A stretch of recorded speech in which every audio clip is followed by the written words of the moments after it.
এবার দেখে নেব খেলার টুকরো খবরগুলো। চুক্তির মাঝপথে বাংলাদেশ ক্রিকেট বোর্ডের চাকরি ছেড়ে পাকিস্তান ক্রিকেট বোর্ডে যোগ দিলেন কিউরেটর টমি হেমিং। এক সংবাদ বিজ্ঞপ্তিতে পিসিবি জানিয়েছে, এই অস্ট্রেলিয়ানের সঙ্গে 2 বছরের চুক্তি হয়েছে তাদের। আজই দায়িত্ব নিতে লাহোরে পৌঁছানোর কথা তার। হেমিংয়ের প্রথম দায়িত্বই হবে বাংলাদেশের বিপক্ষে টেস্ট সিরিজের পিচ প্রস্তুত করা।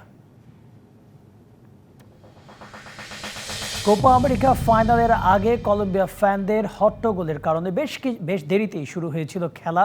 নিরাপত্তা কর্মীদের সঙ্গে মারামারির ঘটনায় আটক করা হয় কলম্বিয়া ফুটবল ফেডারেশনের প্রধান রামন জেসেরুন ও তার ছেলে রামন জামেল জেসেরুনকে। 71 বছর বয়সী এই ফুটবল সংগঠক ও তার 43 বছর বয়সী ছেলে অবশ্য পরে জামিনে বেরো হয়ে গেছেন জেল থেকে। হুমকি ও আক্রমণ করার 3টি অভিযোগ তাদের বিরুদ্ধে আনা হয়েছে।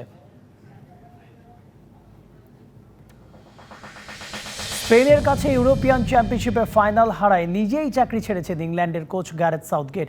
এ নিয়ে টানা দ্বিতীয়বার ইউরোর ফাইনাল হেরেছেন এই কোচ। সাবেকদের সমালোচনার মুখে ইংল্যান্ড জাতীয় দলের দায়িত্ব ছাড়ার সিদ্ধান্ত নেন সাউথগেট। 2016 সাল থেকে হেড কোচের চেয়ারে থাকা সাউথগেট নিজেই বিবৃতিতে তা নিশ্চিত করেছেন।